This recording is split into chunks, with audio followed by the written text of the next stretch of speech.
Before we begin, I do have to honor the sponsor right now, which is me. So, are you feeling stressed out? Perhaps overwhelmed by trepidation, anxiety, and stress? Then go to guidedhypnotic.com and download your free guided hypnotic meditation.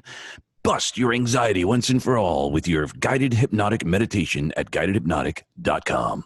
All right, so again, don't get, and I didn't use a voice changer on that. That was me. Okay. That's a radio voice right there, baby. Yeah. Well, I got a face for it. It works out good. All right. So, are you ready for the best introduction you've had all day? Absolutely. All right. DJ Thielen comes from some seriously humble beginnings, being raised by a single mom and a parent. His mother was his hero. Growing up poor financially, having no dad, having some abuse, having ADHD, and hating school were just a few of the challenges he had to overcome. Due to his athletic ability, he was the 6th pick of the San Francisco Giants in the Major League Baseball draft in 1991 and played professional baseball for 6 years before retiring. However, when baseball abruptly ended is when the true entrepreneur kicked in. DJ started his first of many companies at the age of only 28 years old. Since then, he has started multiple companies, written 2 best-selling books, is a public and keynote speaker, and sold over 3,000 properties equaling over $250 million. He's the CEO of one of the top turnkey real estate investment firms in the country and has created a home flipping and wholesaling academy that has earned him the nickname The Game Changer. DJ, what is going on? I love it, man. I love it. What's up, buddy? Good to be on with you, man. You too. So I just want to also give a little backup on how we met, because I think it's instructive, because one of the things that I know we both believe in is coaching and personal development and being sure that we're, investing in ourselves. And we met with James Malinchak at one of his events at his house.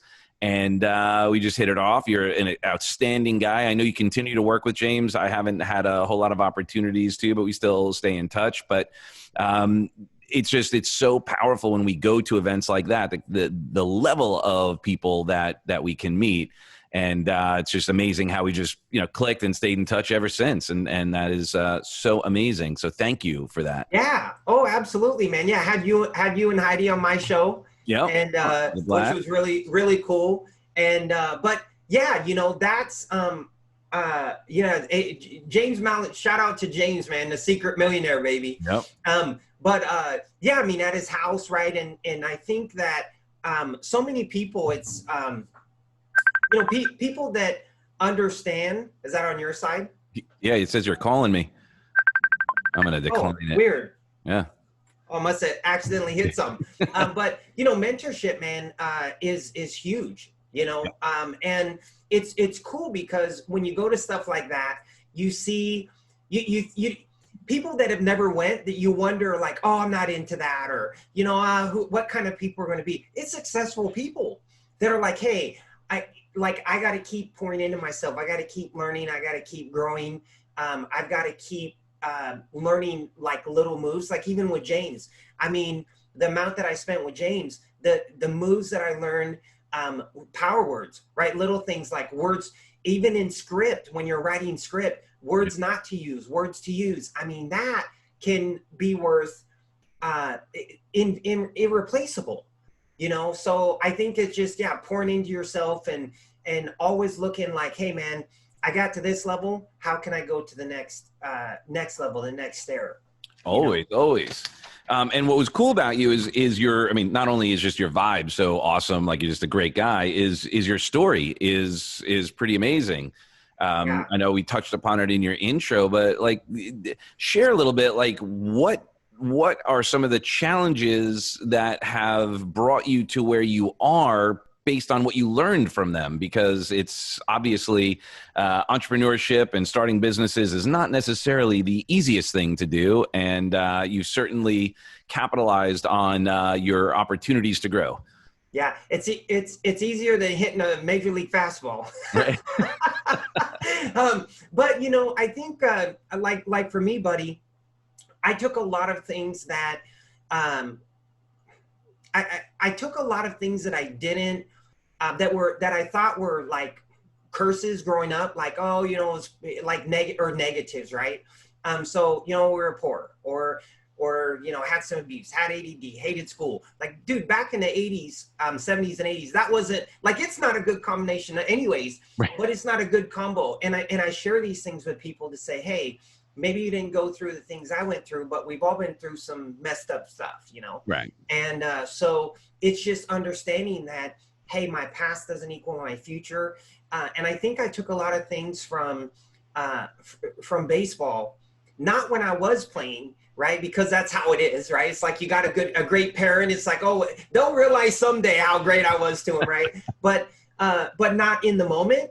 And so I took a lot of things from baseball that I didn't realize at the time that really helped me kind of keep my perception on guard and like, for example, how to deal with failure, right? I had a bad at bat. Well, just because you have a bad at bat, you got 3 more, right? So it doesn't mean that because it compounds, you know this, right? So you have a bad at bat, leads to an error in the field, leads to another bad at bat, and pretty soon it compounds, and a bad at bat could lead into a bad week and a bad month and a bad season, or you can leave it at a bad at bat. So understanding, and I didn't know how to do this then when I was in the game. So I look back now and go, man, that is one of the keys, right? Understanding how I can control my energy, I can control my happiness, I can control my emotions. Like the things that we as people have control over, Doug, like we have control over the most important things, which is our mindset, what we're thinking, what we're believing, our happiness, our joy inside, right? And so many people just it's easy, I should say, and I do it too, right? We let outside circumstances dictate how we feel instead of letting how we feel vibrate that vibration, and that's going to dictate what happens around us. And I think that's probably one of the big keys that I've learned is that our energy and our attitude controls what happens to us, not like, oh, I struck out, so it pissed me off, right? Because that's all I knew growing up was this happened, it made me mad. This happened, it made me feel good. This happened, it made me happy. This happened, it made me sad. This happened, it made me pissed off. Yeah, perfect recipe for codependence. Oh, totally, man. Yeah, totally. And so understanding, you know, and I'm still at 49 almost, 49 next week. I'm still working through stuff. I'm still learning. I'm still growing. Probably now more than ever, you know, is realizing, man, I can do so much more. And it's funny. I always tell myself like, hey, I'm just getting started. People say, hey man, how's it going? I say, hey, it's great, but really I'm just getting going, because I always want to keep that perception where it's like, I want to keep myself in check, and I never, ever, ever want to feel like mentally, right, is what I'm talking, that I've arrived at, you know, because then things just go backwards. Well, and you say it's interesting. A good friend of mine, I don't know if you know him, Johnny Wimbry. Do you know Johnny? I'll introduce you. Great guy. He knows James, and so it's part of that same crew. He posted today, and he's a huge, like double black diamond leader in iBoomerang, and crushing it, probably doing easily 6 figures a month in his team. And he posted today. He goes, my commitment is to take my business to the next level with only new people. I'm starting over. I'm acting as if I don't have this huge downline, and I'm going to pretend that is my baseline. I'm going to build from here. And that's similar to what you just shared, like just coming from that, hey, I'm just getting started. Like just because I've had these successes, I'm not resting on my laurels and pretending that I've arrived. Yeah. That there's like, once we hit a peak, there's a new perspective, a new level to get to. Yeah. But something, Sharon, we talked about this the other day is, you've hit rock bottom before. And it's easy for you and I and anybody to say, oh yeah, just choose happiness when you don't have all of that stuff coming in, right? So how did you, at the times when you were at your lowest, when you lost like basically all of your resources and everything that you had at that time, how did you pull yourself out of that and get into that, it's another at bat, and not allow the evidence, the external evidence show, like dictate how you were feeling? Yeah, man, that's a good question. So and a lot of people don't know this, actually, what I shared with you briefly the other day. So when I had a son unplanned, he was born, and I, not having a dad, I decided that I wanted to be there. And so I was very torn, decided to leave the game, take care of him, make sure he was good, and figure things out, sort my mind out, because it was all over the place, and then go back the next year. And, I never went back. But from that, I tried to, marry his mom, right? We got married, wasn't a great situation. She wonderful person, but had some challenges with, battles with drugs, alcohol, things like that. So, which you guys counsel people, so you are familiar with. Yeah. And so, that led down to us not being together. And then I raised them, his whole life with my wife now, who we've been together 16 years. And so, but ultimately, I think that when that happened, when I was with her, things went sideways. It was a very tough time in life, and it ended up to where this is back in about maybe 2000, so about 20 years ago. Lost everything. I remember I had a Land Rover, and they literally, the renovation people came to my office, right? And they were like, "Hey, man, we don't want to embarrass you or anything," because it was my company. And thank God I sold it, and that pulled me out of it. But I was like, man, I mean, that's some humbling shit, man. Yeah. Right? When the what do you call it? The what? The repo man. The repo. Yeah, the repo people, right? Came up, and I was like, man, had to empty it and give my key to them, and kind of not share with people what's going on, right? And so, lost my house to foreclosure, moved in with my brother, and really, thank God for my brother. I mean, he and I are close. His name's Derek, a wonderful guy. Love him to pieces. But went to live with my brother at the time, Doug, and he had a business and a company, and they had these tickets to go see, I was like valued at 4,000 or whatever, to go see a gentleman who's been on your show, named Marshall Silver. So I went to Turning Point, my first ever. And that was really the first time that I was told, outside of swallowing fire, right, and all that cool stuff, that was the first time that I ever, we had an assignment, I think it was after day one, to go home and write out your perfect day, right? So write out your perfect day. If you could live this day every day over and over, how would you live it? So went home and did that. And I think that was really no pun intended, but that was really, really, it was a turning point for me. It got my mind looking forward, looking towards the future, not sunk in the past, not thinking about the past, and looking back. Right now I can look back and think and go, wow, if I would have just kept thinking about the misery and thinking about what happened and woe is me, and I had this, and I playing the victim, man, I would have never moved forward. Right. I would have just kept getting more of that bullshit in my life. So I went to that. It got me looking forward, and literally about a year later, half the things that I wrote on this perfect day at the time, which my vision wasn't as big as it is now, right, it actually came true. So I was, from the car I had to the place I was living, and I looked up, and literally I unpacked. You heard this on The Secret. I literally moved from my brother's, unpacked this box, and I hadn't looked at this in months. The perfect day, right? Maybe like 10 months. And I pulled this thing out, and I'm like, holy shit, man. Like half the things I wrote on there, I was already living that quick, right? Manifesting. Wow. Yeah. And so that happened. So that was really the first time I was exposed to like the power of the mind, the power of our beliefs and manifesting. And Well, and the importance of going to those events and, taking that time to give Totally. yourself, invest in yourself and it's easy, I guess, sometimes for people to be like, oh, it's the money, but really it's the time you put into it, because you could have gone to the event and then not done the exercise, but you Yeah. put the time into it. You really got the most out of it. And by the way, this isn't a commercial for Marshall. He's doing, but I will suggest he's doing a virtual turning point now.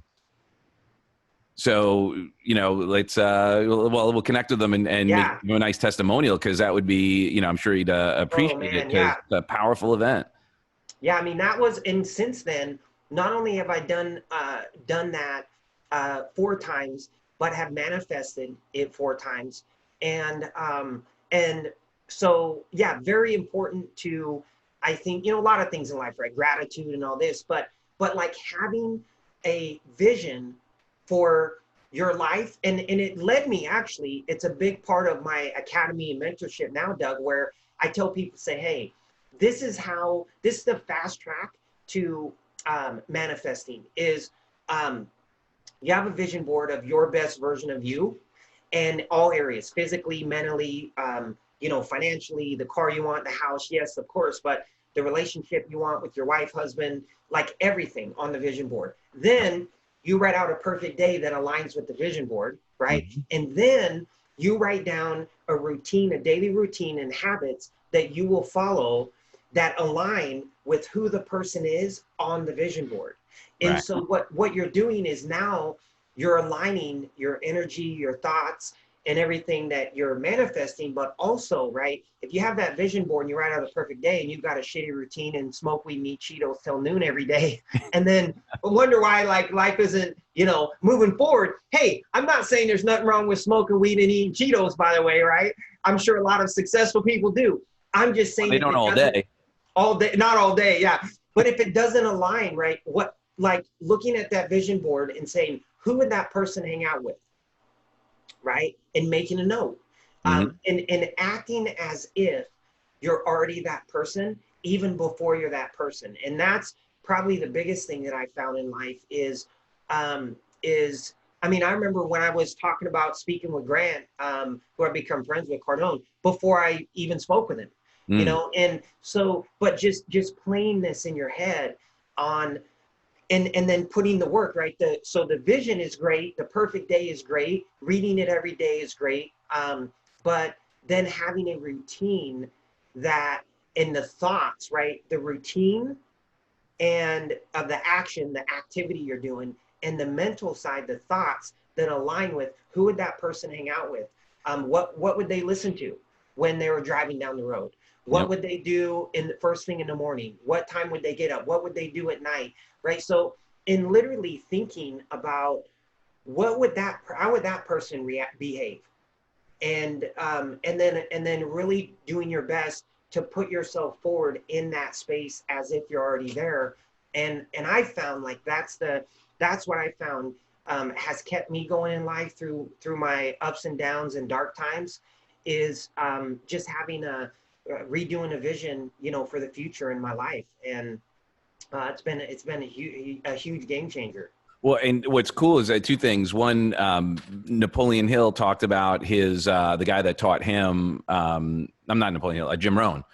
So Earl Shope said to him, "Look, go out and earn $1 million, but not for the $1 million, but who you must become in order to earn the $1 million." Yeah. And that's so true. It's really, we all know it's up here. Every millionaire I've spoke to, and I'll ask you, what was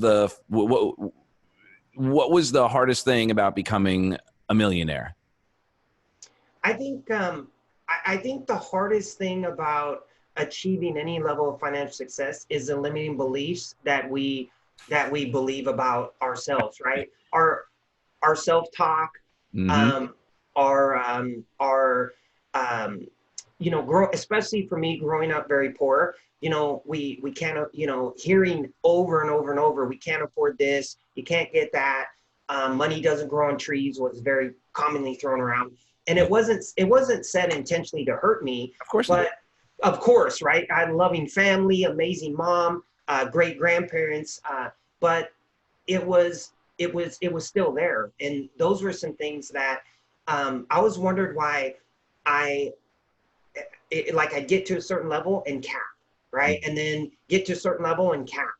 And it was because of the beliefs, feeling like I wasn't worthy or I didn't deserve, right? The subconscious playing that I didn't deserve to have this, or I mean, you probably have a way better idea than I do, like why that occurs. Well, it's exactly that. It's they've all said in some manner or form is the first million was the hardest, and not because of what it took to earn the money. Because once you've achieved it, they're like, oh yeah, now it flows to me effortlessly. It was the first million was the hardest because it took the most work to get my mindset right to believe that I could do it, or that I was worth it, or that it was possible. That is the most challenging work. And I'm sure you may not, and the other thing I was going to touch on with that is your sports experience.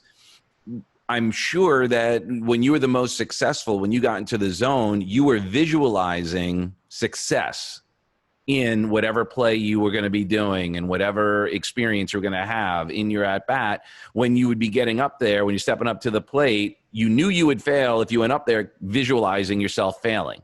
Yeah.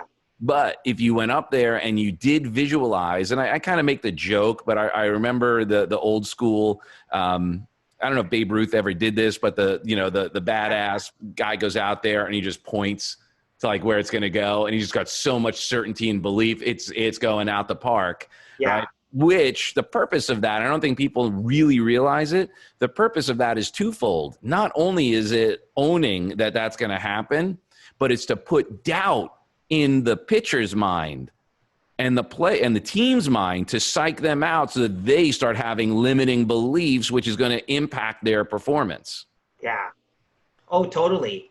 I mean, it was, I'll tell you, in college, I had a game that was, still talked about. In fact, in my college I went to, I still hold the all-time like RBI record and all of that. But the funny thing was I had a game where I hit 4 home runs in a row. I hit what's called a cycle for home runs. So I hit a solo home run with no one on. Next at bat, I hit a 2-run home run. Next at bat, I hit a 3-run home run. And in my last time up, I hit a grand slam. And they were actually to all fields. So I hit 1 to left. I hit 2 to right, center, 1 to left, and the last one to center. And it was like just literally going up there, right? Like I knew I was going to hit it out. Like it was not, I want to, it was just this like feeling of like it's happening. Yep. And so like understanding I think the key is understanding how to get that back, understanding like when you're going through a tough time with challenges or struggles, how can I get that vibe and that vibe? I really think it's, some spiritual stuff, but I feel like it's really a vibration. Mm-hmm. And because I wasn't thinking like about it, right? So it wasn't really a thought. It was more like it's happening. Like it was resolved. It was ownership. It was conviction, not just a thought, not a hope, not a dream. It was like it's already done. It's like it's done in your mind, and not to go down like a rabbit hole of like, quantum physics, but it's like the Matrix.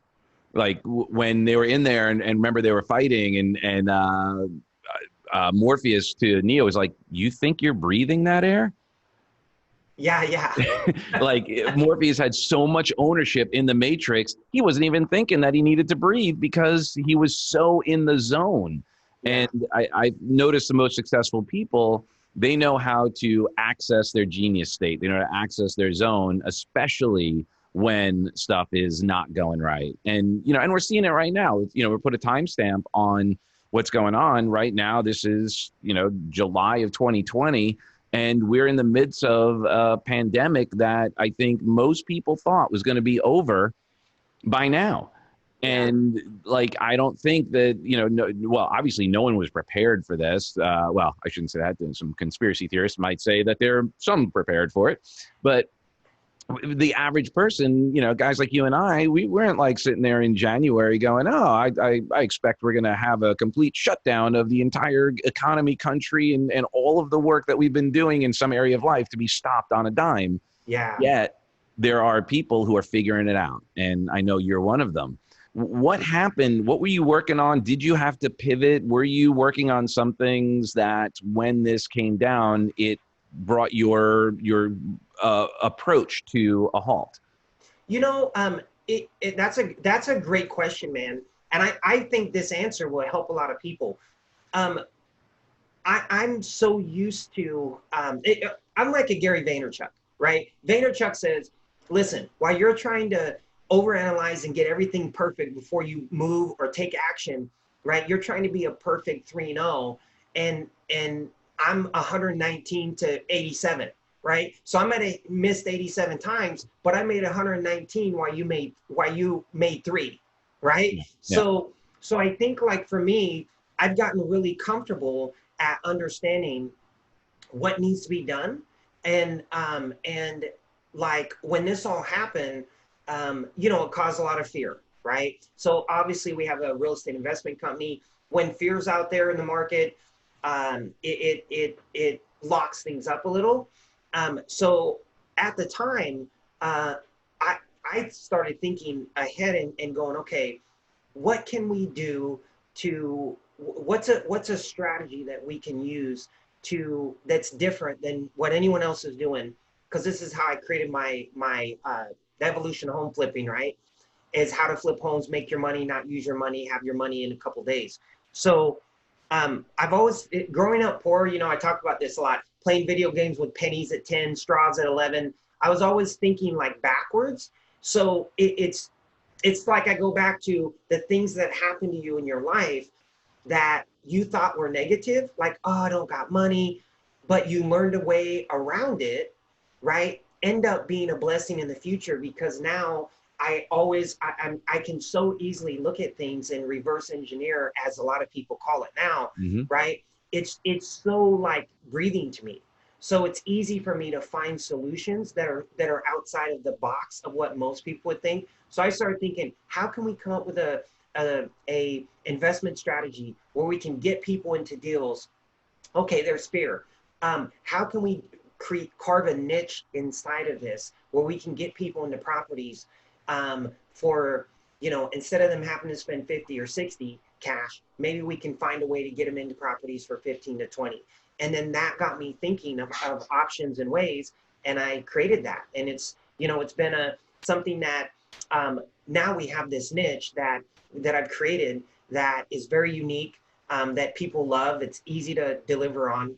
And now the fear is lifted. So now we have that strategy going for us, but we also have the people picking back up that were a little nervous or scared or worried, that are wanting to buy cash again, right? So I feel, and Doug, I feel like the people around you, okay, you have to guard I'm telling you guys, you have got to make sure that you have the right people around you, right? Because if you're vibing, man, and you have, you know, I've had good apples and bad apples around me. And listen, at times I've been the bad apple, right? Like, listen, I can admit it, man. Right? I've been the bad apple in the bunch. But I think, like, you have to be on guard and understand it's okay to lose people in your life if it's not serving you, if it's not healthy for you, and not feel like, oh, well, you know, listen, it just wasn't help. I've got, because now you make room for higher level friendships. It has nothing to do with money. It has to do with this, right? People that are going to call me and tell, hey, DJ, I just want you to know, man, I hope you have an awesome day, man. Thanks for all you do. You know, love you. Those kind, I got a friend like that, John Guyette. Shout out to Johnny G. Very successful business guy. He sends me videos at least once a week. Hey, bro, just wanted to inspire you, man, and shoot this to you. Like that, who does that anymore? Right. Right. So, like, choosing, and I think this is a big thing too, Doug, is for those of you listening to realize the most important things in your life you have control over. You can control your thoughts, whether you believe it or not. You can control your emotions, whether you believe it or not. you can control your energy. If you want to feel happy, no matter what's going on around you, you can control. Look at Nelson Mandela. I mean, there's proof. There's proof, right? So you look at, like, I have control over my mind, my thoughts, my feelings, my energy, the people I want to hang around. I mean, literally, you can control the most important things in your life. And I think that in a time where people feel out of control, is to come back and maybe they hear this message, you're like, God, DJ's right. You know, I have so much more control in what's happening. Who gives a shit who the president is, what's going on? Are we pulling out of this? When are we pulling out of it?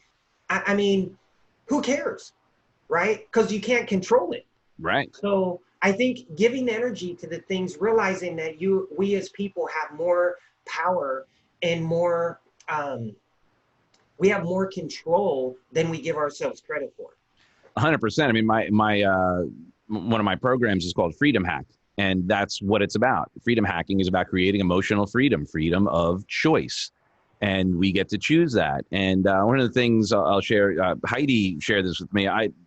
All my years with Tony Robbins, I started out crewing, you know, and that was when I first got into it, and I was a fire teamer and all that. And then Heidi started doing it when we were together. And one of the things that, I don't know if it was being said before then, and when I was on the fire team, because at the time I was, you know, training and in, you know, with the participants, and Heidi was on the fire team, and there was some things that you had to do that just sucked.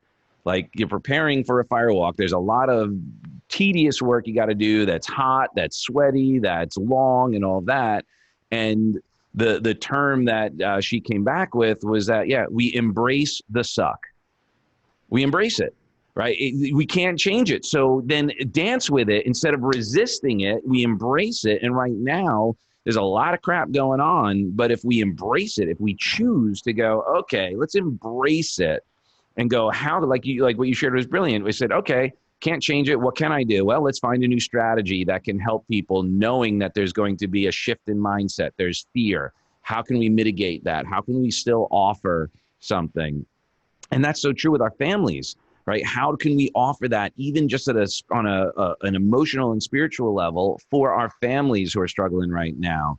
Give them that certainty. The stuff, we may not have the same revenue coming in right now, but if we get freaked out by it, we're certainly not going to get any more. But we got to be there for our families. And then, yeah, like who we surround ourselves with is going to be a direct reflection. It's going to be like the vibration you were talking about. They're going to feed off each other in an interdependent way, not in a codependent way.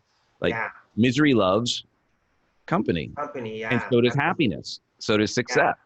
They just choose to hang out with happy, with success, with joy, with funny. Yeah. So yeah. And you said it right, man. And I think too that Doug, dude, we could chop it up all day, man. I know. I'm telling you. But like you hit on something that was really important, and people. It's really fear to me. Fear is it's I don't know if it's the most destructive thing in the world, but it's up there, right? Yeah. Because it causes you to not see opportunities. It causes you to only see problems where there's opportunities and solutions inside of a lot of things. Fear causes us to not take chances, not take risks, to stress, right? Suicide, right? The suicide rate is one. I just saw the other day, 1 every 40 seconds in the United States right now is killing themselves.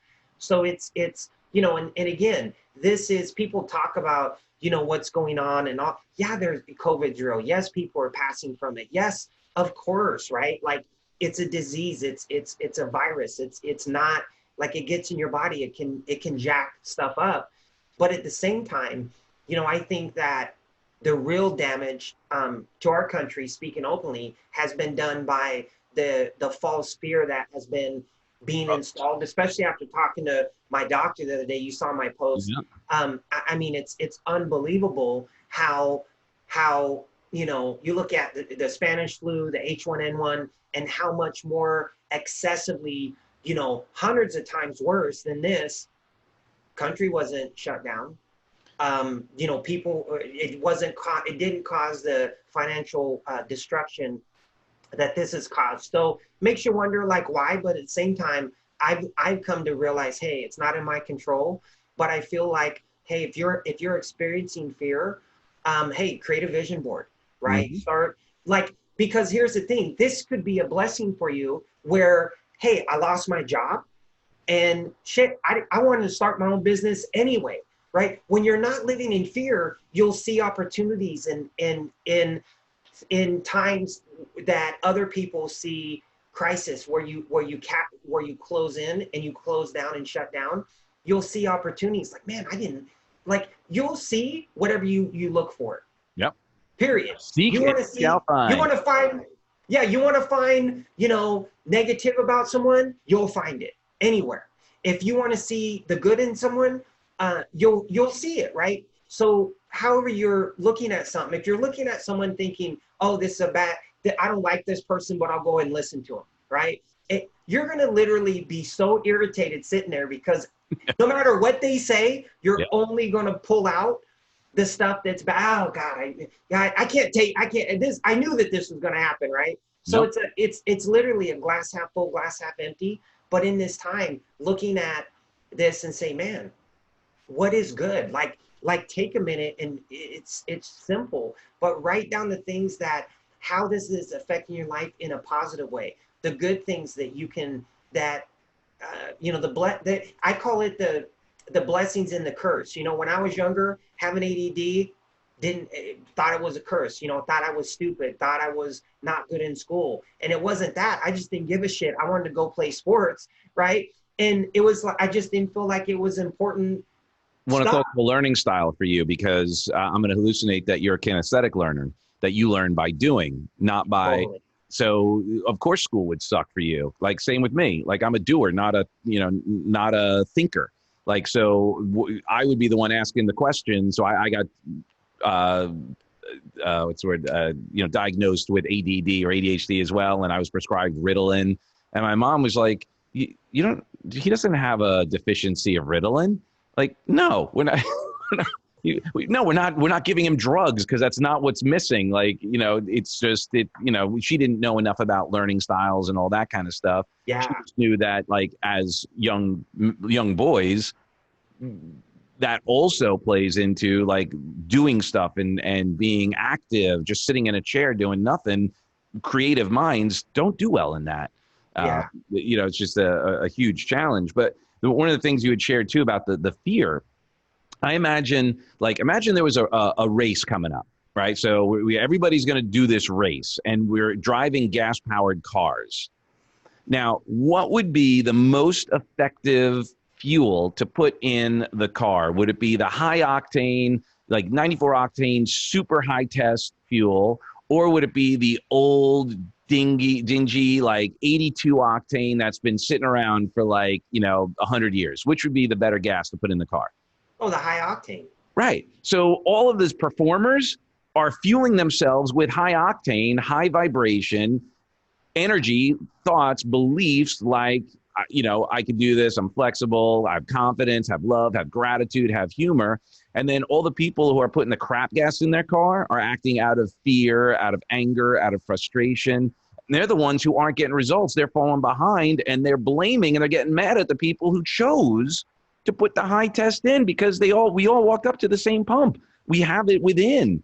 And the challenge is that so many people are getting addicted to that fear because it's giving them some short-term gain. It's giving them some short-term feel good. And it's also creating a tribe of other, look, misery loves company. So they're like, oh, F this guy, F that guy, screw this. It shouldn't be this way. Arg, arg, arg. Let's form a movement. And then it's all low energy, but at least they've got each other.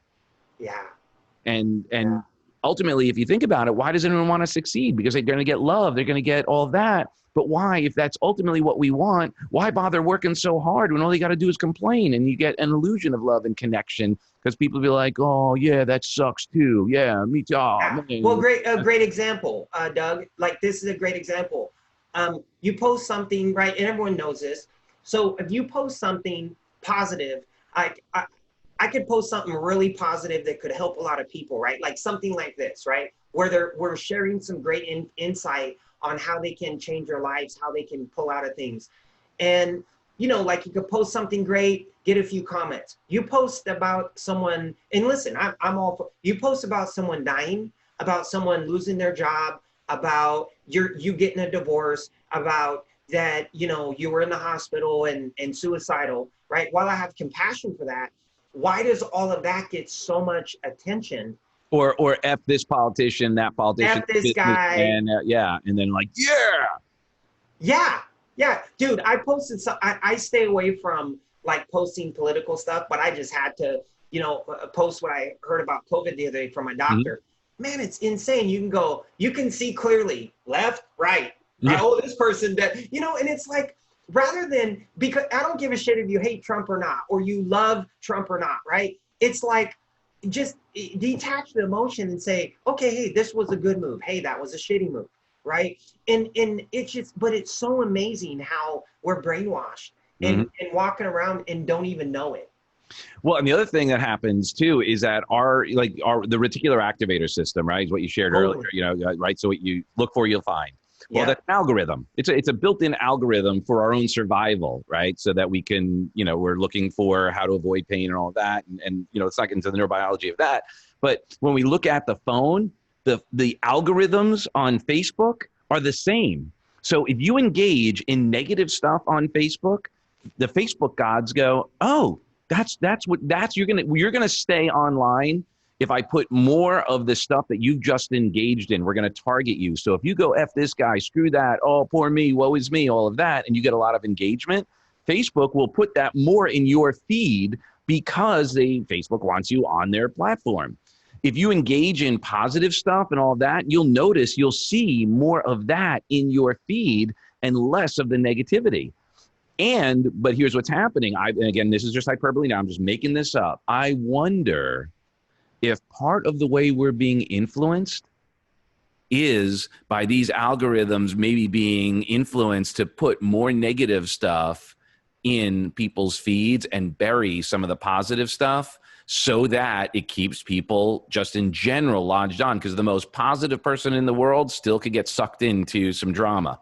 Totally. But the most negative person in the world very rarely gets sucked into happiness on there. Yeah, it's true. Oh, it's totally true, man.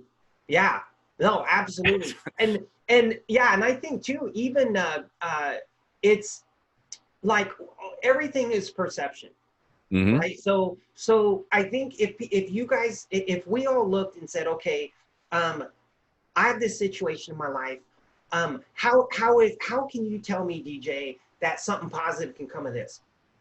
It can, right? You're choosing to not look for something good in what's happened. You give me any situation, someone died, someone overdosed and came back from it. They can use that as a platform now to tell their story and help other people in drugs and alcohol. Like you can take anything and find something good in it. In our mind, you know that Doug, you know who Jesse Itzler is. Yeah. Yeah. So I love Jess. And I heard him talking the other day about this guy came to his house and was like, hey, we're getting stuck at 35 miles. We got to go 100. They're training for this 100-mile thing. I don't know if you saw that, but he basically said this guy came to his house and his buddies that night, they're like, hey, the guy came, right? He's going to help you guys go to the next level. And he's like, what he's done? And Jesse's like, nothing. He's done nothing, right? Like he's been here days just like watching us, looking at us, arms are crossed, and he's done nothing, right? And so the next day he goes, hey, meet me down here in the morning. And he told them, he said, this is what we're going to do today.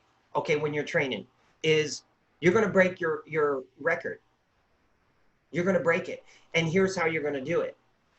Nothing negative is going to come out of your mouth. Number one, nothing. Every loop, meaning every mile, you're going to tell me something that you're grateful for, okay?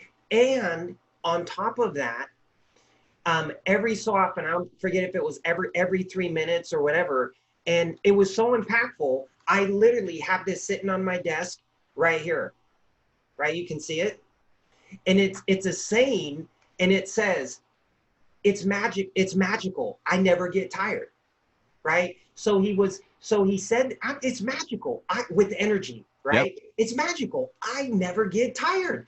And he said, by doing this, the guy Jesse was training with, his buddy, broke his record, right? He doubled his other production. They were getting stuck for weeks on end at 35 miles. They're like, we're done. We can't go any farther, and literally from just the self-talk of that's playing in their mind, how powerful that was. And Jesse said it at 50 years old. He said, it changed my life at 50 to realize how the words we say to ourselves like impact us, and they stop us, and they put, caps on us. And so anyways, it was a really cool thing to just hear him say how literally in one day, right? How can you take somebody that and literally have them, double their personal best? It's insane, the power of that. I mean, I remember, and again, cuts to the people you hang with. Like, so that person put himself in that environment to get that coaching, to get that feedback. I remember hanging out with a friend of mine. We were part of this men's group called Ego. And if you lived here, you'd be definitely a part of it. It's this, the Elite Gentlemen's Organization. And it's 6 of us. We're all just, great guys, all really successful, go-getters, entrepreneurs, business owners.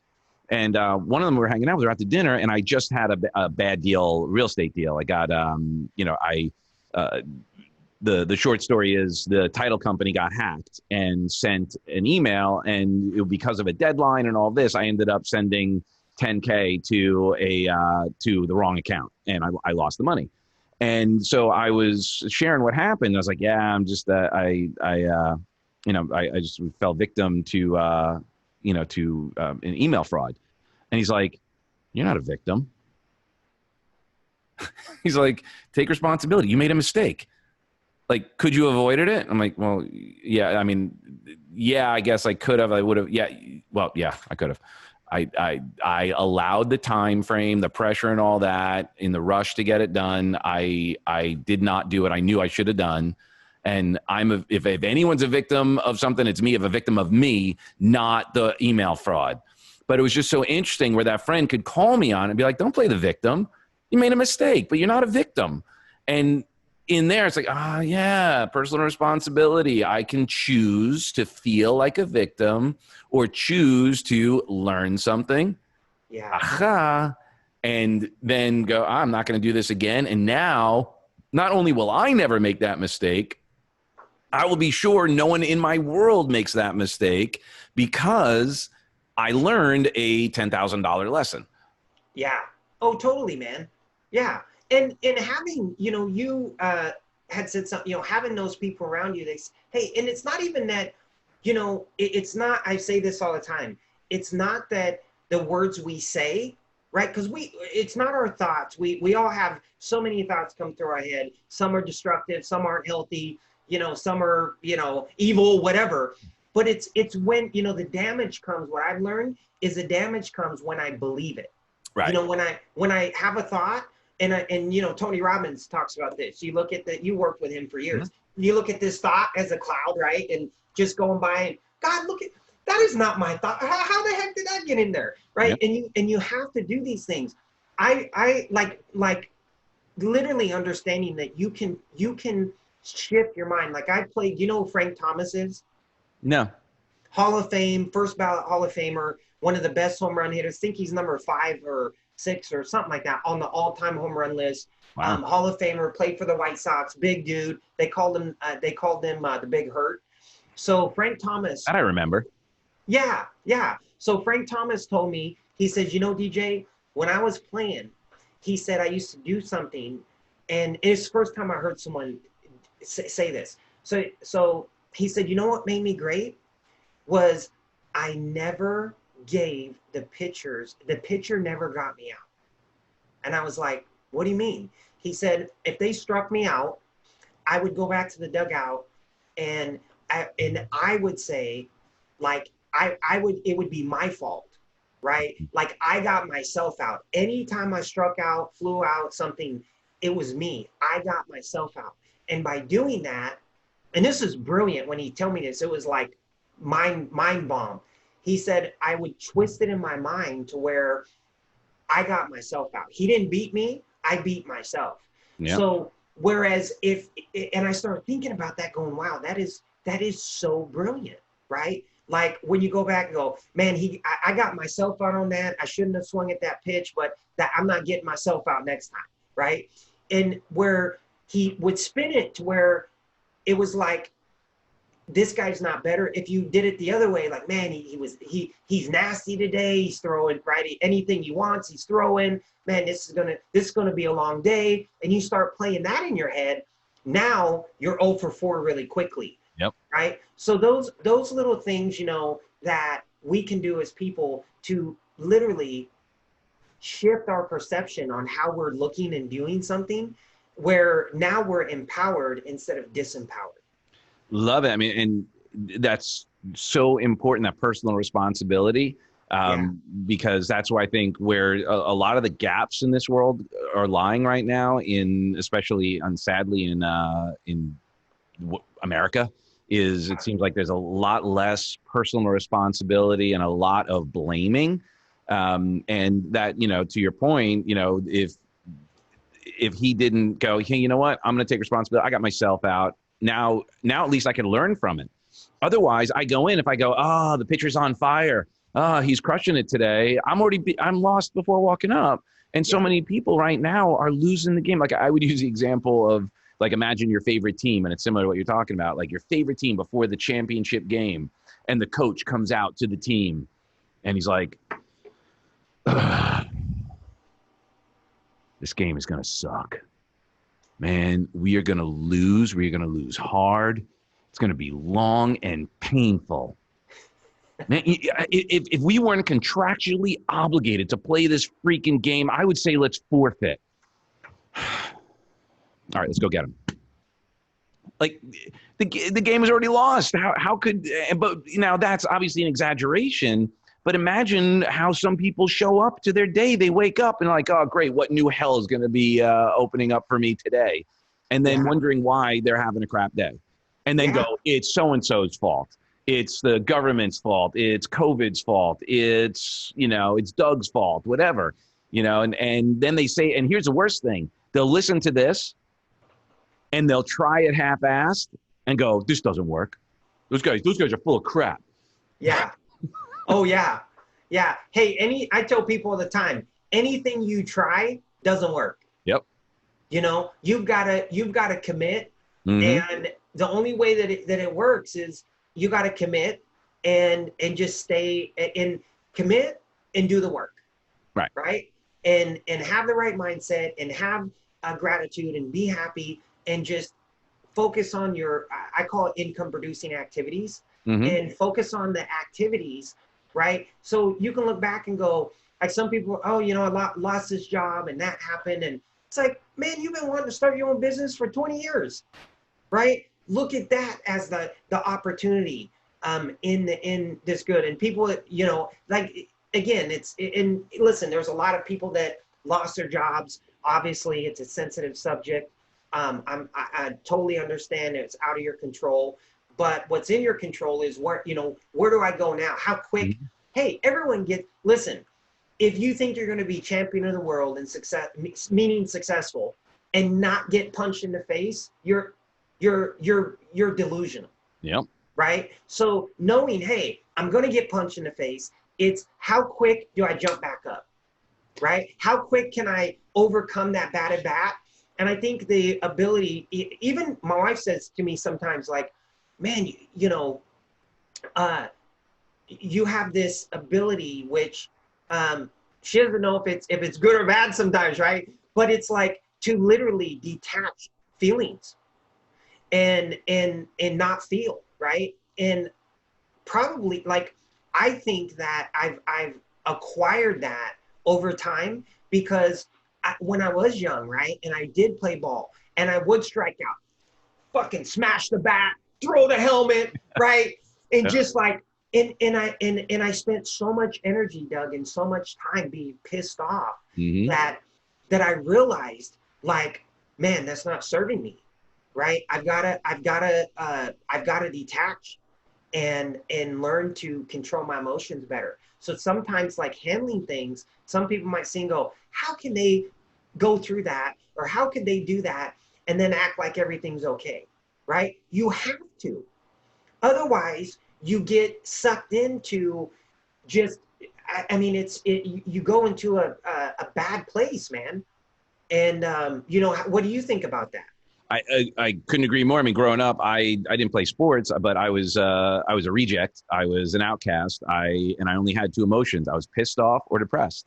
And like I would go and try and be friends with somebody or whatever, and stoner, dirtbag, all that. And I just felt rejected all the time, and like it took me out, and I get it. It's what got me into drugs and stuff at a young age. And finally I got sick of it. And I'm like, look, I need to learn how to manage my state. And it's Yeah. okay. Like it's one thing to be having a moment of getting pissed off. Like I'm not suggesting never feel anything. Oh, sure. Yeah. Yeah. You got to feel it and acknowledge it, but then start asking better questions. Like, okay, and part of my ritual and the things that I do and I coach on is like, I ask myself, well, what do I need to believe in order to feel this way? If I'm pissed off, what meaning did I just give whatever is going on? And is that true? Is that really what is happening? And what else could it mean? What else is going on here? Or, what am I focusing on to feel this way? What other opportunities are available to me to do that, to do whatever my outcome is and get clear. And the other thing is sometimes what we don't do is we're so unconscious and unaware that we're not even thinking about what is the right state to be in the first place. Yeah. Like, so we don't just consciously go, you know what, I should be confident right now, or I should be open right now, or curious right now. Like confidence without curiosity can be very dangerous because you could double down on the wrong strategy. True. True. So like what you shared, like so let's say when COVID first hit and you got some type A people like, all right, that's it. I'm getting freaking confident. Let's do it. And they just do more of what wasn't working. Right. But you said, wait a minute. All right. I got my confidence. Let me get curious. What are some other things I could do to help people? And once, like you shared earlier about the taking action, what are the income producing or the results producing or the whatever your outcome is, activities that one could be doing, well, then you focus on that and then you start building confidence through achieving, even if they're small results. I mean, heck, I started this podcast and it started out like because I wanted to help people and all of that. I have like I think over 60 episodes I've already done. Like, Wow. like what the and it just happened like that. And it was just like did one and then, so I'll just keep the flow going. And it feels good, but more importantly, hopefully it's helping people. But it's hard to be pissed off and angry at the world when you're serving, when you're adding Totally. value, and you're like, hey, look, this isn't making any money right now, but it is making a difference. Yeah. Yeah. And it keeps you, it like gives you something to look forward to, right? Hey, I got a show today at this time. I got a show at this time.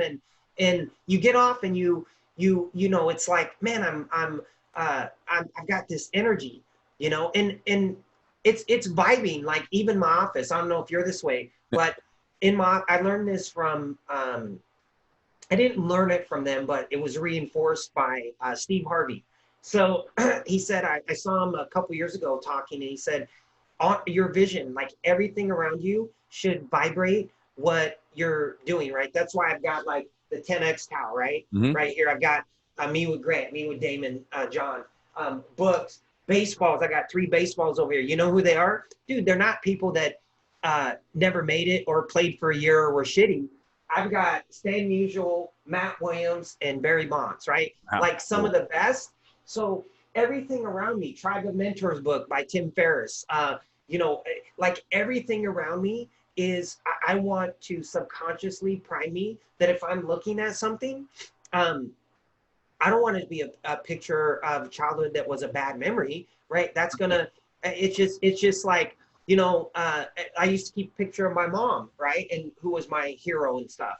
But ultimately, it's like, I want to vibrate future. I want to vibrate like the things that you want, have them around you. And if you, and a lot of times people are just, it's low EQ, right? It's not, they're not living in awareness like, oh, I should change what's around me. I've got this picture I look at. I've got that from my dad who, you know, I didn't have a relationship with and it wasn't healthy, that I see every single day, right? And they wonder why they feel like shit or they have low energy, because you're literally, it's your surroundings, you know? So I think that can help people too, is to change, you know, start realizing, being conscious of that, hey, I want to change what I'm looking at all day long, what's around me, what's vibrating, you know?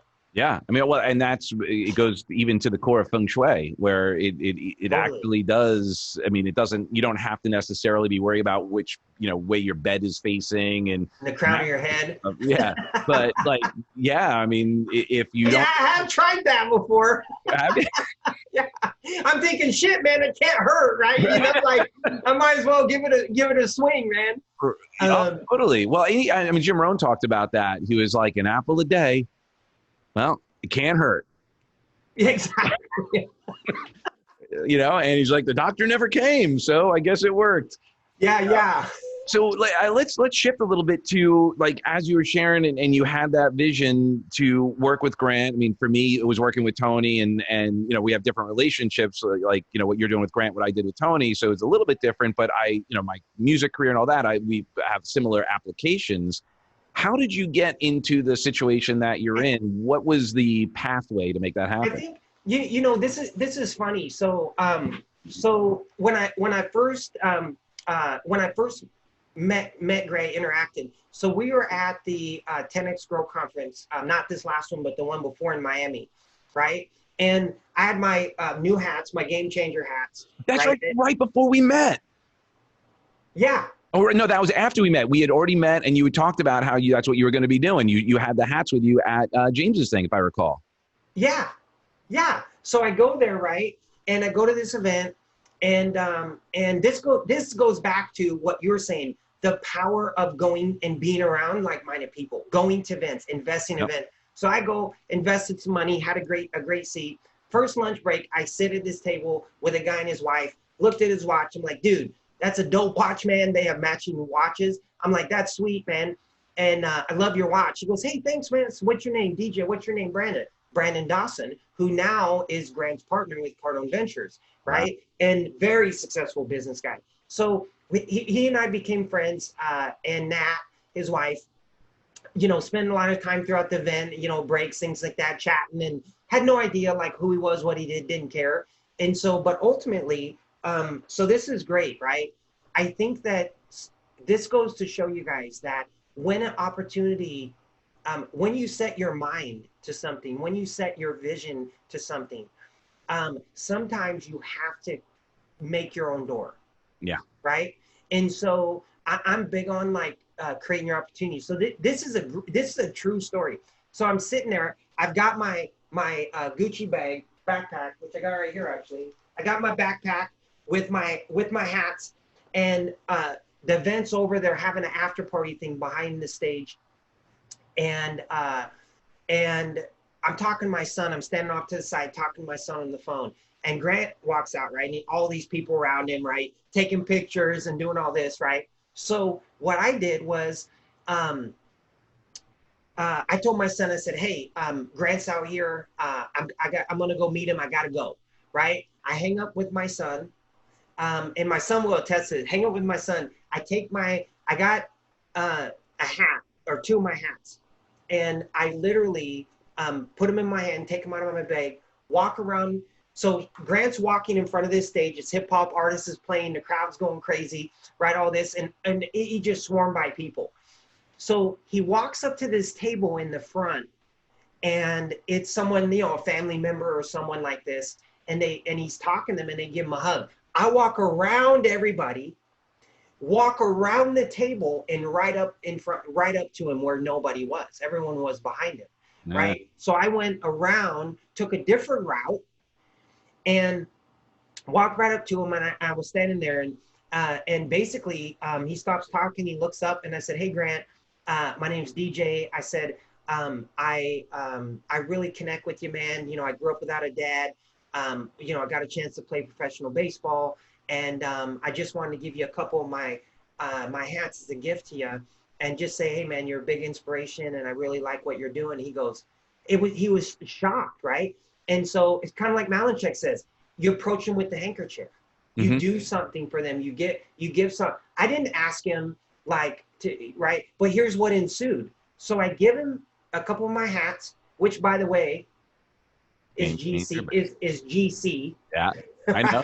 I got it. I saw his brain go, oh, you trademarked that? Yeah. So anyways, but the cool thing was he's like, hey man, that's really awesome. You know, what's your name? I said DJ. He goes, hey man, great to meet you. And he literally took my phone and literally was taking pictures of me and him, right? Where all these people were taking pictures. Cool. And that's this right here. That's his picture. Yeah. So he's holding my phone in his hand, right? So it's stuff like that where I think sometimes when opportunity presents itself, that you have to be ready to, you got to be meant right in the vibration. You got to be ready to make that to basically what do you call it? Make your door, right? Hey, I'm gonna go meet them, and it's funny. Like sometimes people will see a celebrity, and I do this naturally now, Doug. There was my son and I were in Beverly Hills, so basically that's how I met Grant, and since then, you know, to finish that up, I got a chance to speak with him on stage at the Impact Players Tour in Arizona last year. Got to know him and Elena, and Bobby Awad, who is, you know, a really close friend of mine, is Elena's best friend. So it's like, again, right? It's just this weave of you attract what you are. You're gonna, whatever your vibration is, whatever you're putting out. And if you're nervous to talk to people, if you don't want to go to an event because, you know, I don't need that, and you know, I don't, man, you're thinking too small, man. Well, so yeah, and let me taking that a step further. When you were walking up to Grant, now it's one thing to have your belief in yourself, right? So there's step one, like, hey, you know, I'm gonna make my own door and blah blah blah, that stuff. What was your belief about Grant? Like, what were you putting out there as far as how you'd be received? Or do you even have any of that, you know, any thoughts about that? No, it was just like, hey, talking to my son, hey, bud, I got to run. I'm going to go meet Grant. Like, so you weren't, right, you weren't putting him on a pedestal per se and thinking, oh, he's not going to want to talk to me, or he's too busy, or he's too whatever. There's going to be a million other people, and I'm going to be annoying to him and all that. And exactly. No. So I want to, like, that just to help people kind of really get, because I do that too all the time. Like, I'll go talk to anybody. Like, I just love people. And, you know, I'll meet somebody like, you know, like I do with Grant, and I'd be the guy who goes, hey, what are you doing later? Do you want to go to dinner? Right. And of course he may be like, no way. But my belief is that he's a normal person that has to eat, and he may not have dinner plans. So he'll be like, oh, okay. Yeah, let's do it. Like, you know, or if he doesn't do it that time, like, no, but you know what? I'm available next Wednesday. Are you in town? Let's do it. I get a great example. My son and I were in Beverly Hills on Rodeo. This is last year, and we see. I'm talking to a lady that works with me, and I'm like, my son goes, "Hey, Dad, look, there's Draymond Green. You know, plays for the Golden State Warriors." And I'm like, "Gotta go, Devin. Swear to God, this is how quick it was. Devin, take my phone." Right? He's walking across the street. Everyone's like, right, pointing and not saying nothing. Dude, I walk right up to him. I'm like, hey, Draymond, my name's DJ. I played some ball in the Bay Area with the Giants way back in the day. And I just want to say, man, I love what you're doing. I love your game. I'm a big fan. And just wanted to wish you, you know, the best of luck. And he's like, hey, man, thanks. I appreciate that. I said, do you mind if I get a picture with you? He's like, no, that'd be no problem, right? And it took a nice picture with him. But ultimately, that kind of thing, right, is that understanding that that happens with not just people, but people self-sabotage. Well, I don't want to bother them. Right. If you believe you're bothering them, that's a self-limiting belief. That's your problem. Yep. Right. Because I don't think I don't think that I'm bothering them. I mean, I'm just saying hi to someone that I respect and I like. I mean, and the one thing I love that about you. The one thing that I wish I was better at is asking for the picture. That's the one thing I don't do. I've hung with so many people, and I just the other day I was at an event and Bob Evander Holyfield was there.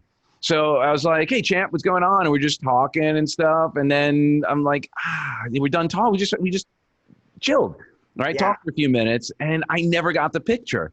And then I was like it just got bogged down. And then I'm like, screw it, I'm gonna go find him and get that picture. You know, I got enough. Let me just go get a picture. I got to be better at that. And he'd already left the party, but. But I just thanks for the inspiration because by the way, one of the things, and we have these conversations and I do this show, I'm talking to me. I'm asking questions that I genuinely want to know as well. Like, because I'm always looking to up my game, and there's always something that I can learn from somebody. And while I'm learning, hopefully others will as well. But man, I wish I got more pictures with people. You know what James says, right? Malinchek. How does he put it, Doug? Approach them with the handkerchief.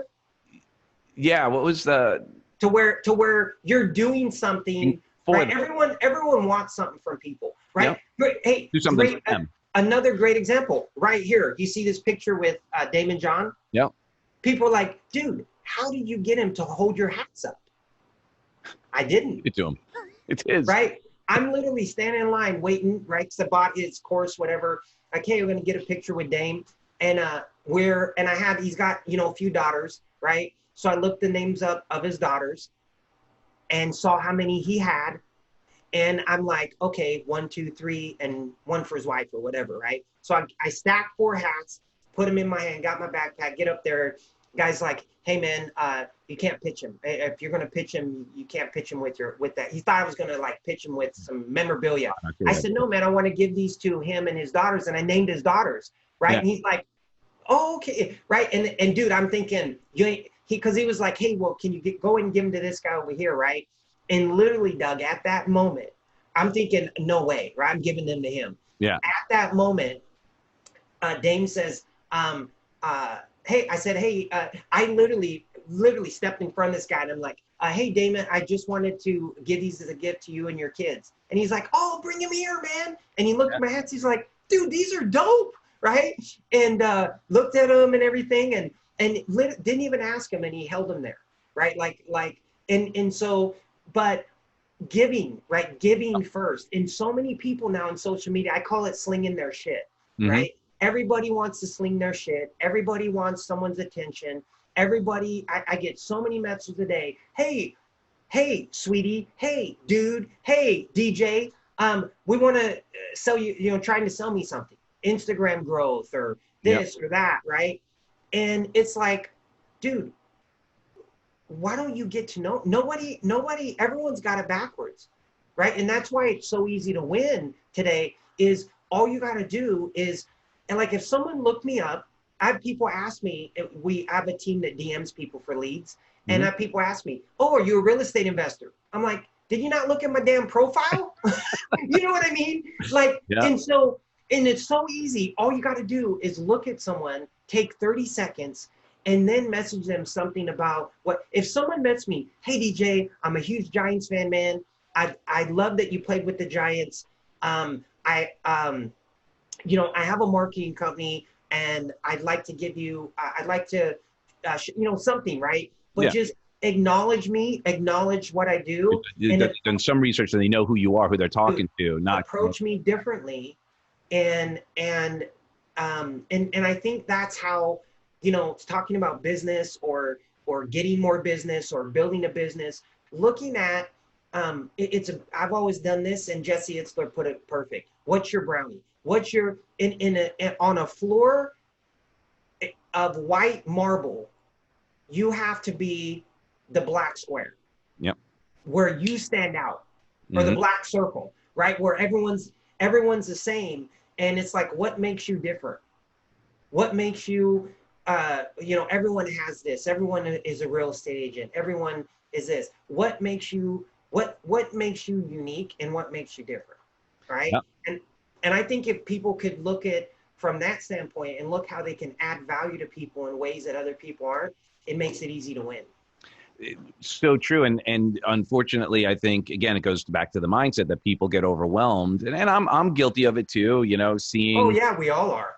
so much stuff and you go, man, how do I find a way to stand out? And then, you know, oh, now is everybody doing the, hey, let's get to know you thing. But I do believe that, you know, it is a relationship business, right? It's about building relationships. And the one thing I guess, you know, and I don't know if I'm the only one who sometimes has this challenge, and, you know, full disclosure, I don't usually take advantage of my relationship capital.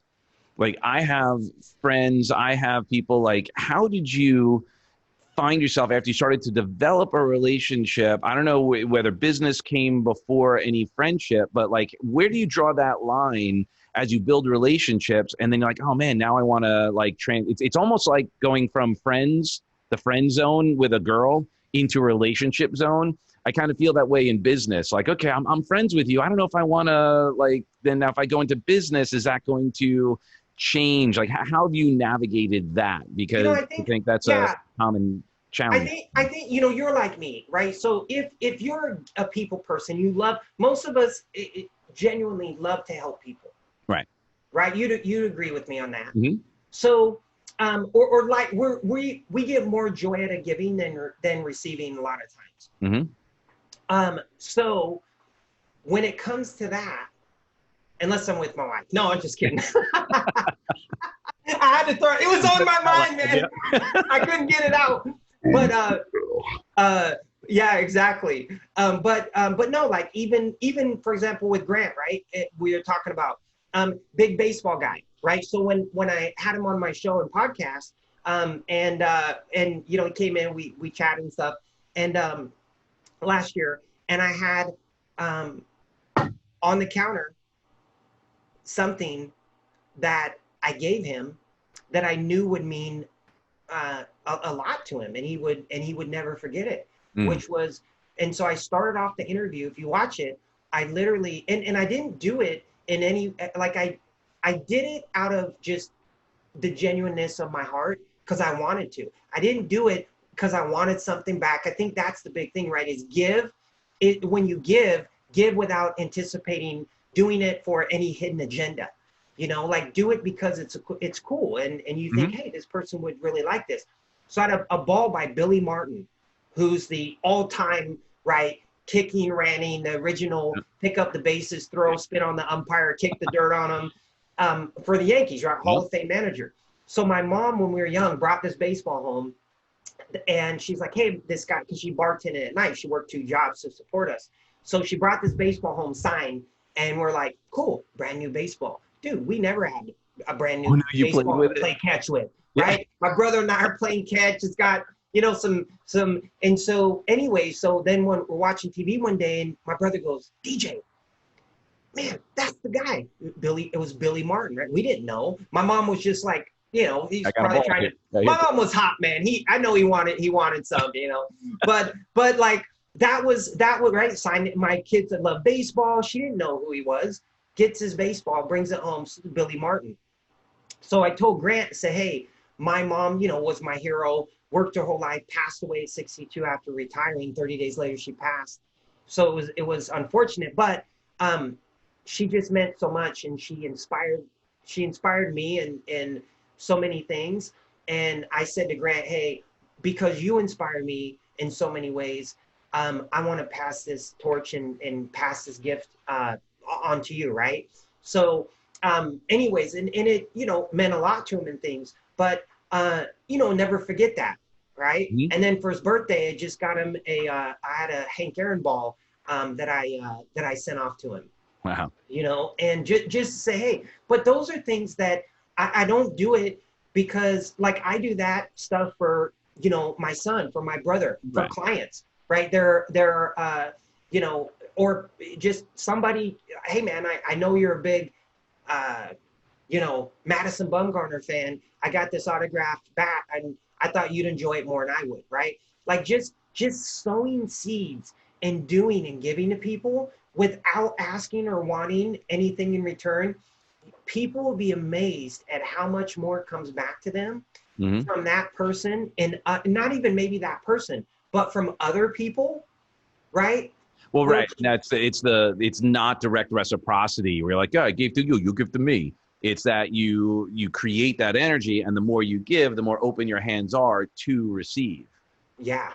Oh, 100%, man. So I think, I think if people were to take something away, say there's a lot of people now that are building businesses online, and they're, getting it through social media, DMing, contacting people.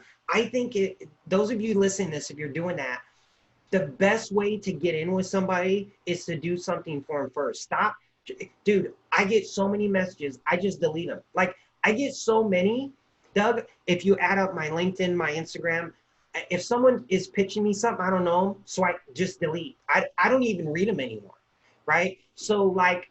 Well, and from that point, like, and this may or may not be instructive for some, is because of what's going on, could the gift be, or does a radar go up for you and said, hey, DJ, I see what you're doing. I got this this report on the 3 steps, to, maximizing your SEO or something like that. Do you see that? Is that like a red flag for you? You're like, oh, this is just another strategy, or do you take the time? Well, if it's something that, I think the key in doing it is having it be something that they would genuinely be cool, that someone else would never do for me, right? And it could be like if someone approached me and said, hey man, I got this guy sent me all my baseball cards I ever had, and this was like a few weeks ago, asked me to sign him because he's trying to get in the Guinness Book of World Records for most autographed baseball cards ever in the world.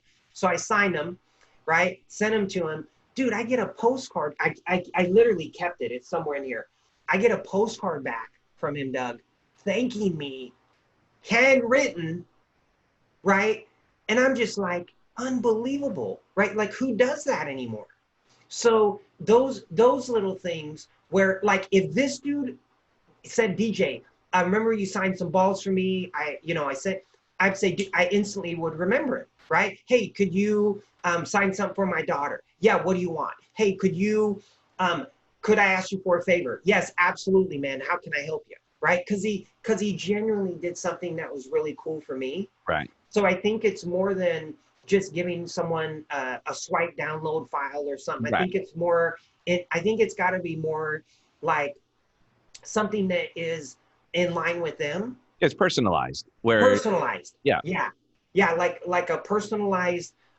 Hey man, I got this Moise Salou signed hat, and I'm not really a Giants fan, and I know you are. I thought you'd get more joy out of it, so I wanted to send this to you. Right. Things like that, like especially if you have things around that you're not attached to, or they don't mean a lot to you, but you can find people that you want to connect with, and it's an easy slam dunk way get into that interpersonal relationship with people, I think.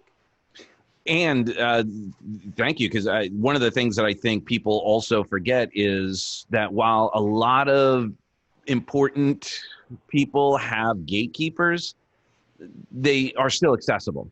Like, you can still find a way to get in touch, and it may require a little more effort. Because there are insulators involved, like you shared, but you find a way to do it. Like, okay, might be tough to walk into, well, maybe not even with Grant's office, but there may be some places, some businesses, some events, some things that will be tough to get to somebody. But that's why you invest in sitting up front. That's why you go to the VIP party. That's why, and Toma. What's that? Toma, top of mind awareness. Top of mind awareness. Yeah. So that you can, but then you have to take action while you're there. True. Like it's one thing to be there. It's another thing to do something while you're there. Because I think, unfortunately, there are also some people who just like to say, oh, I was at that, that VIP party and they were there. And it's another thing to go, yeah, I sat there and I brought them something. I actually was very thoughtful, and they felt that it was more than just for them, someone trolling and wanting to just, kind of have that moment, that they actually took the time to understand who I am. Yeah. Totally, man. No, 100. No pun intended. What's that? Is a game changer. No pun intended. It's a game changer, man.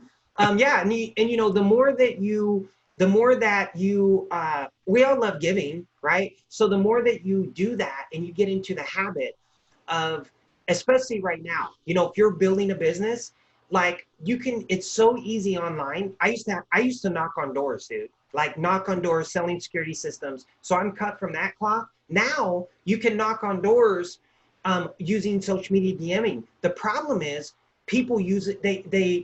It's like, it's literally, it's almost like, not abrasive, but it's like knocking on someone's door that has a no soliciting sign. Right? So like where you're like, okay, the person doesn't want to be bothered or whatever. But again, right, you can think, well, how can I approach people that are high level that I would love to have as clients? What can I do differently that others aren't willing to, that would get me in to at least have a conversation with them? Right? Yeah. And I think just looking at it from that standpoint, what can I do that would be of value, and looking at their social feeds and what they're into and what they're about. And then, you know, hey, interact with them. Right. Yeah, right. It's a pre-engagement research. Learn a little bit about the person, not just, you know, go like I get those all the time too. Oh, I went to your account and I love your site, love your page. We help people grow their Instagram or their Facebook or their LinkedIn or whatever. You know, when do you want to call? I'm like, yeah. You're like, bitch, I don't know you. Yeah. Like, yeah.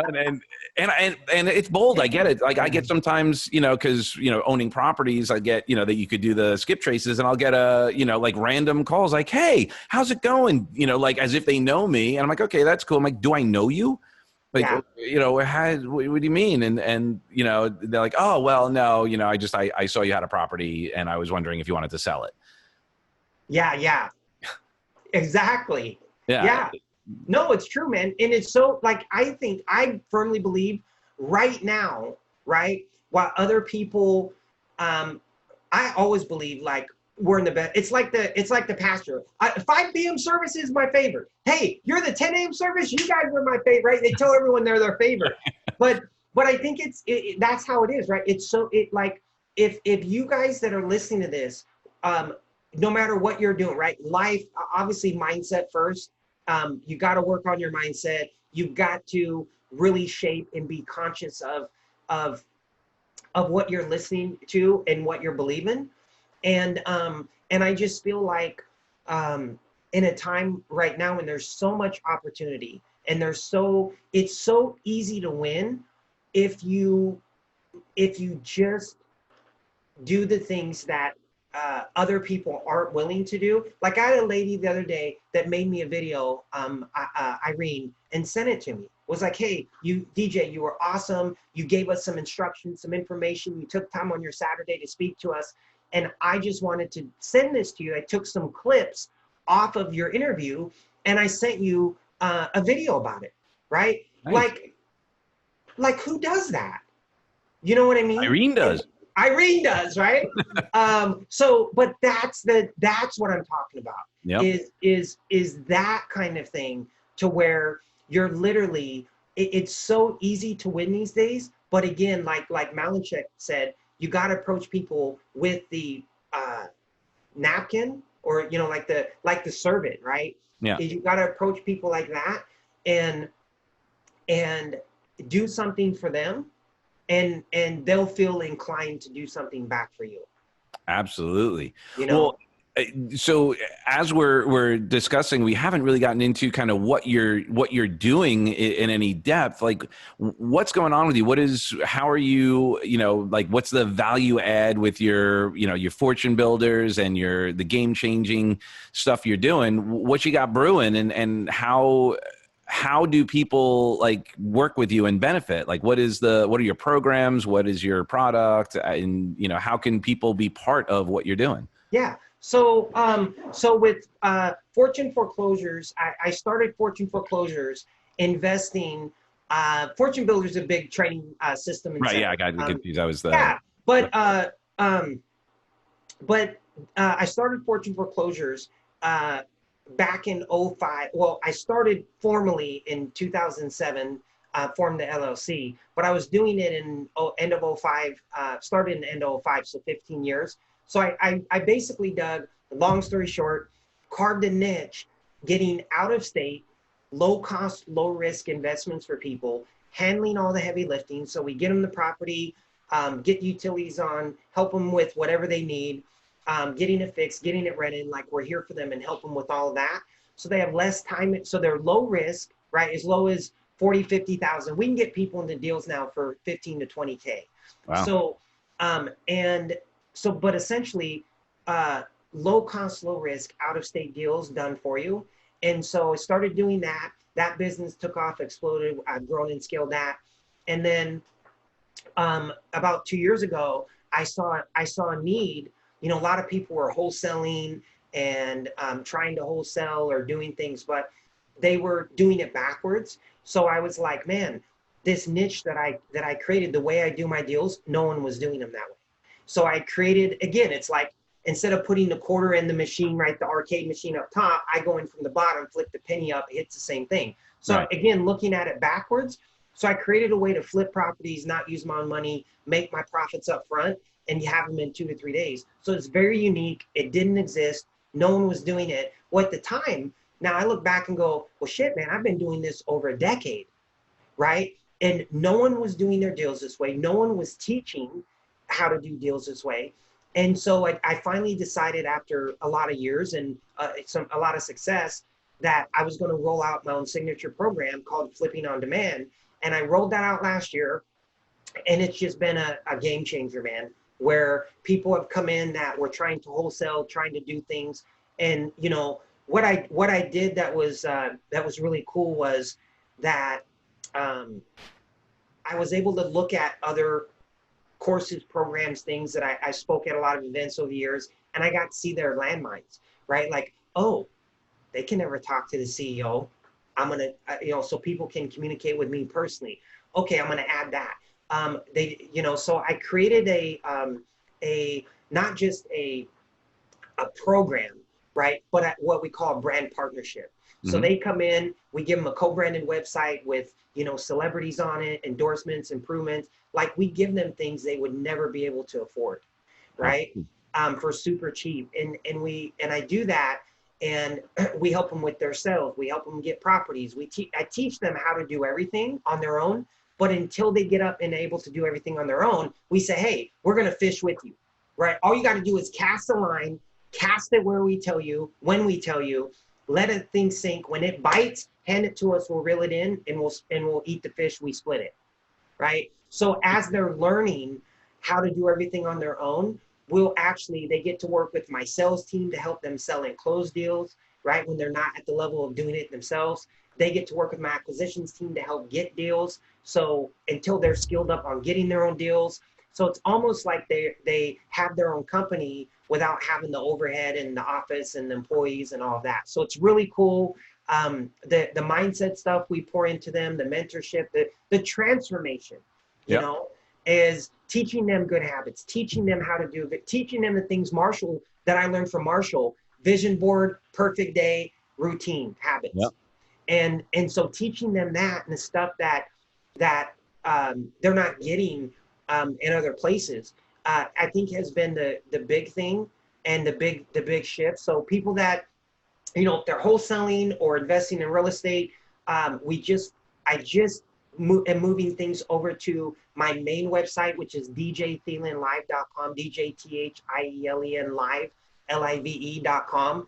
And they can go there, and that's kind of going to developing into the one-stop hub where it's got all of our different things that we do and companies, and it's going to have our apparel on there here shortly and things like that.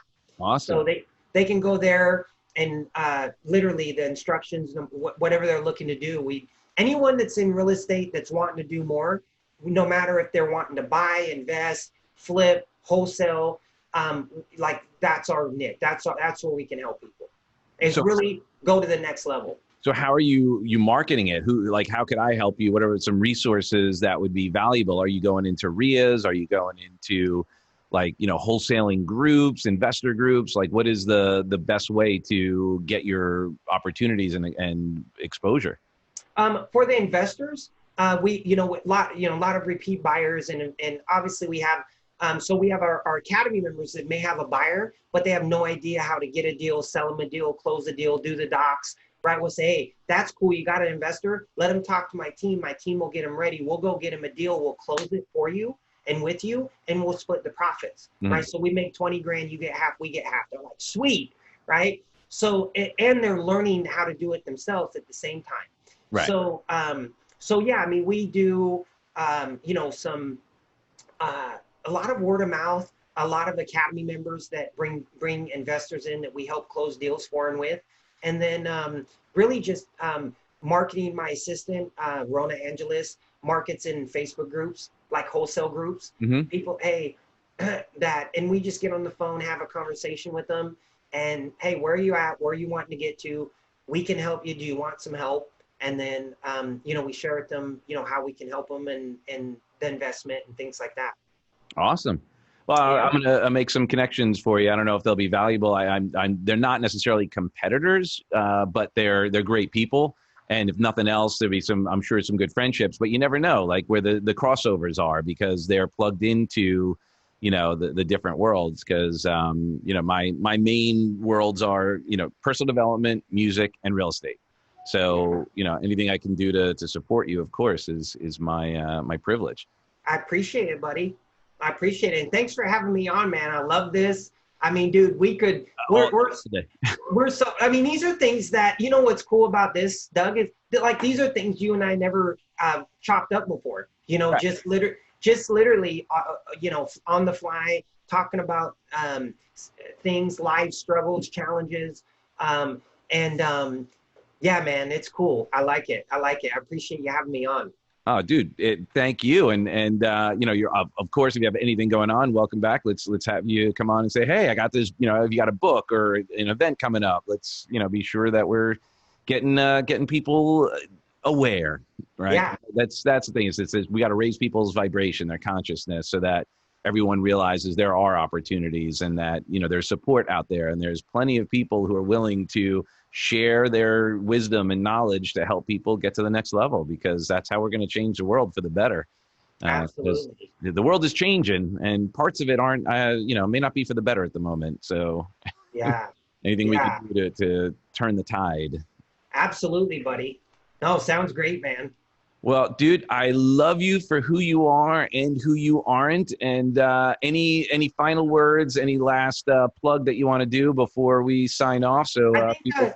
You know what? I've been saying this for years, and I heard it somewhere the other day. Someone did a video. It might have been Gary Vaynerchuk, but you guys. The thing I want to leave you with is what I call be, do, have. So a lot of people have. It's in my training. Okay. Literally at the first module, it's all, so like a lot of people want to have something, but they don't realize the having is the result, right? The having is the last part. You got to become the person you need to become, right? Create your mindset, your thoughts, your habits, your routines. You got to be, and then you got to do the work that it takes to the income producing activities or whatever you're doing. You got to do the work. And then you'll have. So to be, do, have. So if I could just lead people with that, is understand, like, if you're not where you want to be in your life, it's because you're trying to have something and you haven't become the person that you need to become in order to have that. And it's okay, right? I think the biggest thing is losing the ego and saying, hey, okay, I'm 40, I'm 50, I'm 30, I'm 60, whatever. And like, I've still got time in the tank. Mm-hmm. And I need to, first, you got to get clear on where you want to go. That's why it's so important to have the vision board, yep. Right? So that's the have.